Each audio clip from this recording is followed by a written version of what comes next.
What's going on, guys? Mrpkmon here, and I'm bringing you another X and Y Wi-Fi battle that I did off my stream against Kenny. Kenny gave me a really good battle here. I looked at his Frostless and Ferrothorn, and I knew they were going to be trouble for me. Same with that Charizard and Hitmonlee. These are some of the same Pokemon that I use. I use Hitmonlee and Charizard, and also Ferrothorn, and a lot of my battles. But yeah, I thought this was going to be a really good battle, and I was right, so I'm going to hop right into this. I didn't know what he was going to lead it off with. I thought maybe he was going to lead off with his Frostless or something, but he goes out with his Charizard, and I'm going to go ahead and lead off with my Arcanine, expecting that Frostless lead, but I was wrong. But it still works out for me because I have Arcanine, I have the Outrage on my Arcanine, and Outrage is going to do a lot of damage against Charizard Y, which is revealed here that he is Charizard Y, and the Outrage is going to do about like 70% or so. So I'm really happy that I put Outrage on my Arcanine. Usually it doesn't have Outrage on them.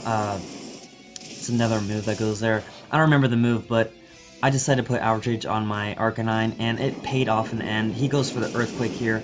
Earthquake is not going to do that much damage against me, even though it's super effective, because Earthquake is a physical attack and Charizard is a special attacker. So now he's going to go out to his Ferrothorn, realizing that I am locked into that Outrage. Really good play on his part. That Outrage is going to do like 10%, maybe like, yeah, 10%, 15%, but that's not worth it because of that Iron Barbs and that Rocky Helmet damage.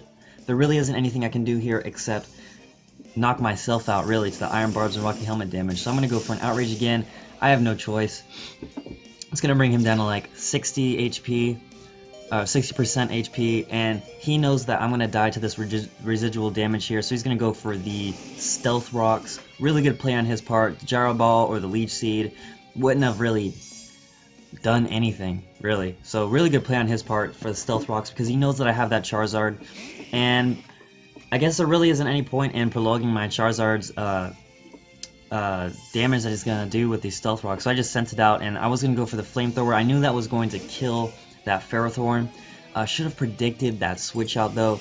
I just really didn't want to mess with this Ferrothorn. I knew if that Ferrothorn was still in, I was in trouble, so I went straight for the Flamethrower. I should have gone for that Solar Beam, knowing that he was going to switch out his Mantine, but still, this Flamethrower does like 35% damage. Really good chunk of his health. He's going to get back leftovers, but that's alright. Now here I misplayed very much, so you're going to see later on in the battle why I misplayed, but I switch out to my Mana Buzz. I really should have gone for that Solar Beam. Mana Buzz is going to take a Scald quite nicely, but of course, you guys know what's happening. The burn, I get burnt. Oh, that sucks so much. But Mana Buzz is gonna be just fine. He's gonna switch out here. I'm gonna go for the knockoff, try to knock off these leftovers. They're really annoying. So, the burn damage, oh my god. I'm gonna go for the knockoff, like I said, and he's gonna withdraw and go into his Ferrothorn. The Ferrothorn, I really wanted this thing dead, but he made a really good play by switching into his Mantine. So I go for the knockoff. I knock off the Rocky Helmet, of course. After it gets knocked off after I take the residual damage, so I'm gonna lose like another 30 HP to this thing. However, next turn, I'm going to gain all of that HP back, and I'm going to go for the Roost. Trying to do something against this Ferrothorn, because I knew it would have Gyro Ball. I knew it would have Gyro Ball, but I wasn't really sure how much damage a Gyro Ball would do to me, the speed difference. But now I'm going to know it's going to do a lot more, because he just got cursed, and pretty sure that cuts his speed in half, so Gyro Ball, the Gyro Ball is going to do a lot more. A Ferrothorn with base, with 0 IVs, and a speed decreasing nature has like 22 speed. So after Curse has like 11 speed. It's going to do a ton of damage with the Gyro Ball. I'm going to go for the Foul Play, and that's going to crit him. The crit's fine because here you guys are going to see that the Gyro Ball he gives me is a crit as well. So I guess a crit for a crit, you trade off there. I'm not sure. My crit didn't matter at all. I'm not sure if his didn't matter. Maybe I would have lived if it wasn't a crit. Anyway, I'm going to go out to my Charizard, and this is why I was saying I misplayed with my Charizard by switching it out, because I forgot that the stealth rocks are on the field, and pretty much I killed my own Charizard by switching it out. So now I'm going to go into Watts, my Jolteon, and Jolteon is a complete monster. He knows that I'm going to go for the Thunderbolt here. He made a really good prediction and went out to his Garchomp. That was a really, really good play. I was really surprised by this, but I guess really it's kind of predictable because Jolteon is a Thunder-type Pokemon, Electric-type Pokemon. Anyway, that was a really good prediction, but he forgot that I had the HP Ice. So the HP Ice is going to be enough to take him out, luckily for me. So now he goes out to Hitmonlee, and I see now that this Hitmonlee is not unburdened because of the fact that it didn't have a normal gem. Normal gem would have definitely been an indication of unburdened. I was debating switching out to my Greninja here and going for the Shadow Sneak so that his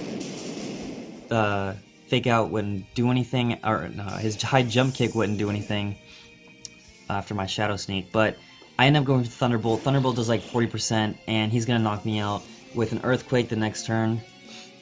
So I'm going to go out to my Greninja finally, and he's going to go out to his Mantine, and I'm going to go for the Shadow Sneak here, just trying to do some damage on his Hitmonlee. I'm pretty sure that would have killed his Hitmonlee. Hitmonlee is not defensive at all. He's kind of special defensive, so now he's going to go for the... Oh, what did he go for? Oh, I went for the Shadow Sneak on him, and he's going to withdraw right again, so he's going to do a double switch and go out to his Ferrothorn, knowing that I'm already physical.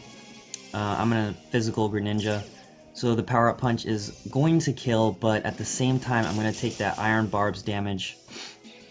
So that was a really good play on his part. This Ferrothorn, basically, he uses Ferrothorn like I use Ferrothorn.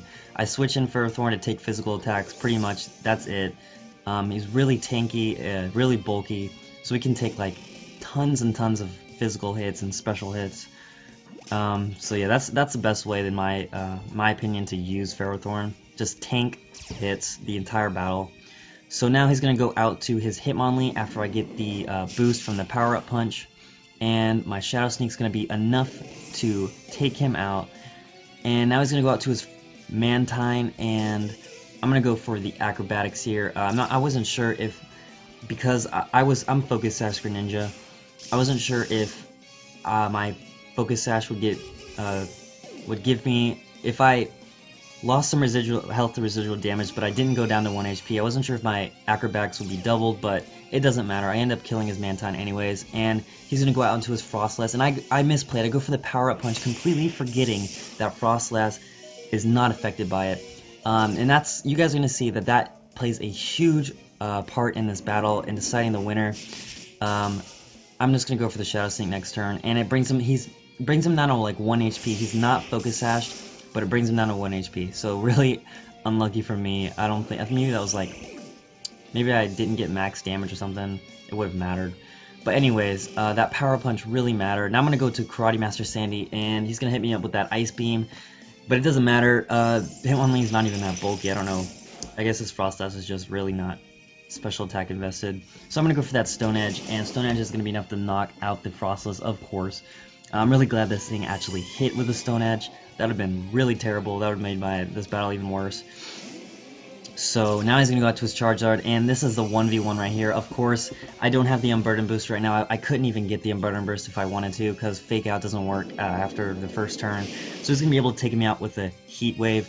And if I had gone for that Shadow Sneak against the Frostlass instead of the first Power Up Punch, I would have won this battle, because I would have been able to go for the second Shadow Sneak after the Thunderbolt, and I would have been able to take out the Frostlass, and then the Charizard would have come out, and I could have gone for the Shadow Sneak again. So that Power Up Punch was terrible. It really decided who won the game. But Kenny, that was a really good battle. You guys are giving me some really good battles on my stream to upload to my YouTube channel. And yeah, that was a really good battle, Kenny. So I'm going to be uploading more Wi-Fi battles from my stream. So you guys stay tuned for that, and I will catch all you guys later.